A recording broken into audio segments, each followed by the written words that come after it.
Hey team, so today's topic is how many miles a week should I run for a 3-hour marathon? To break 3 hours for the marathon, again, you need to run 6 minutes and 52 seconds per mile or 4 minutes and 16 seconds per kilometer. So I always talk about, and I preach it all the time, quality over quantity. There are athletes out there that can run under a 3-hour marathon running 35 to 45 miles a week. Again, it comes down to a lot of factors for these athletes to be able to do that. But I think you can run a sub 3-hour marathon with from anywhere from around 35 miles a week to anywhere to around 80 to 90 miles a week. So again, it's going to be dependent on the athlete. If you're one of those athletes, and I'm not one of them, that has an enormous amount of genetic talent, you may be able to run a sub 3-hour marathon on 35 to 40 miles a week. There are other athletes such as myself who really have to make up for what they lacked in talent with their work ethic and might have to run much more mileage to compensate for being able to run a time like this. It takes focusing on doing long runs. It takes for athletes that are trying to break the 3-hour marathon, you have to start gradually extending the amount of time you're training at your anaerobic threshold. And that's the point where we start to build up lactic acid as we're running. We're running faster speeds, and the more aggressive you're running, the more lactic acid buildup that's going to accumulate, and the more anaerobic it's going to be. So over time, the more time that you spend training at the anaerobic threshold, which is about 85 to 88% of your maximum heart rate, and you spend one workout per week training at your VO2 max, which is your body's maximum oxygen uptake, you're running around anywhere from around 95 to 100% of your maximum heart rate running at VO2 max effort. If you're doing this consistently over preferably at a minimum of 16 weeks and preferably 20 to 24 weeks, again, 4 months to 6 months and preferably 6 months is plenty of time to prepare properly and optimally to prepare to run a sub 3-hour marathon. And I think, again, it's what you're putting into that mileage is what counts most. If 95% of your weekly volume is spent running well, but much slower than 6:52 mile pace, yes, you're going to be very strong endurance-wise, but how prepared are you going to be able to sustain 6:52 mile pace and to be able to clear that lactic acid faster than it's building up in the race?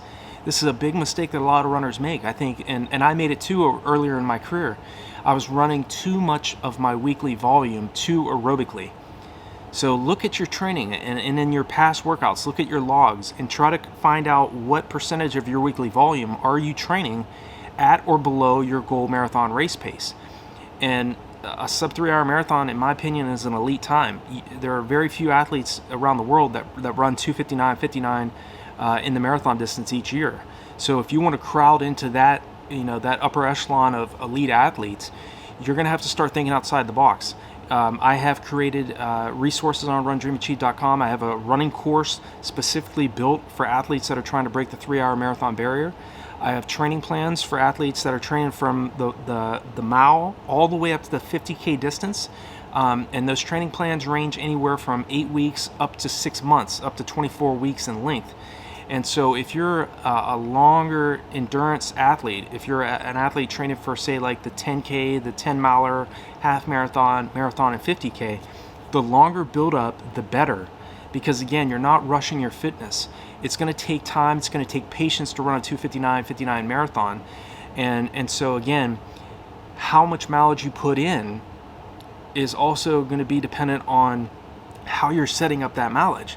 If you're running 100 miles, like I said, if you're running 100 miles a week and you're running 8-minute mile pace for 90% of that each week, then of course you're going to be very strong endurance-wise. You're going to build some stamina and strength.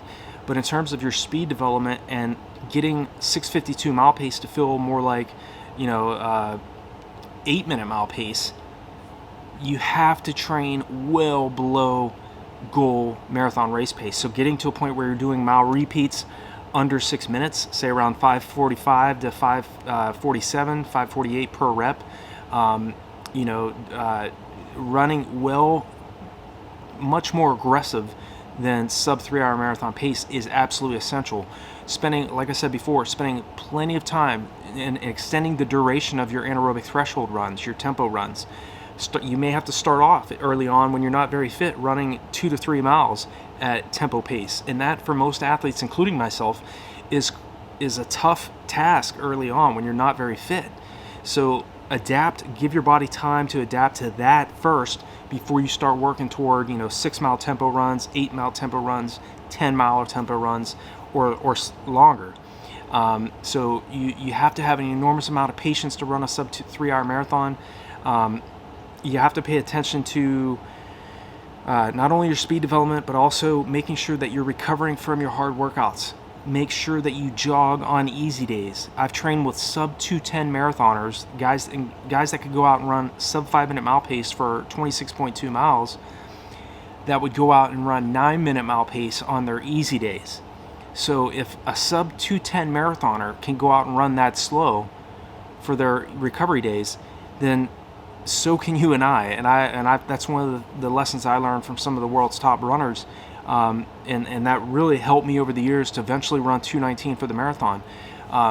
Like I said too, the breaking a 3-hour marathon is an enormous achievement for many athletes. There's a ton of athletes around the world that are trying to run this fast, and so you have to really focus on all the fundamentals. You can't just focus on physical training. You have to implement mental preparation as well. Mentally rehearse. See yourself getting across that finish line with 2:59:59 on the clock. And you don't have to spend a lot of time each day doing this. 10 to 15 minutes daily over 16 weeks, preferably up to 20 to 24 weeks. Spend about 10 minutes each day. Best time to do it is when you're first getting up in the morning or when you're going to bed at night. Close your eyes, turn off all electronic devices, focus 100% of your time, just a few minutes, visualizing yourself running at the intensity that you're focused on, but you're running relaxed, you're running confident, and you see yourself passing people, the crowd screaming, you see yourself round the corner and you see your goal time on the clock, and with that 2:59:59 on the clock. And do this routinely, do this consistently, just like you go out and you run and you prepare, and you do the speed workouts, you do your tempo runs, you do your hill repetitions, you do your long runs. Start implementing mental rehearsal, mental preparation on top of the physical training that you're doing. And I guarantee you're going to start seeing some big results, because again, you're combining both mental as well as physical preparation towards your marathon training. Again, there's a lot of factors that go into running a sub 3-hour marathon. I'm a huge believer in heart rate monitor training. I personally use the Garmin 245. It helps me focus on training at the specific heart rate zones that you need to be training at, so you're not overtraining. And a lot of times, a lot of athletes are running too easy on hard days and running too hard on easy days. And a heart rate monitor will definitely help you to stay in that correct aerobic or anaerobic heart rate zone while you're running. So definitely check out all the resources below, all of my videos. I have links that are there for you just for your own consideration. Heart rate monitor training might not be something that you're really passionate about. That's fine. But again, these are the things that work the best for me, that helped me go from 2:43:36 in my debut for the marathon in 2002 to eventually running 2:19:35. So if you have any other questions regarding breaking 3 hours that I didn't cover in this video, feel free to leave me a comment below any of my videos, and I will definitely reach back out to you all, or I'll make another video regarding your specific question. I hope this was helpful for you. I know there's a lot that goes into running fast over the 26.2 mile distance, and I will definitely continue to make videos about specific sections of those areas that you really have to focus on. Again, if you are trying to go under 2 hours or you're trying to break the 3-hour marathon, definitely check out the sub 3-hour marathon pro course, as well as the sub 3-hour marathon training plans that I have on RunDreamAchieve.com. So I hope those are helpful for you, and I wish you all the best, and I will talk to you all in the next video.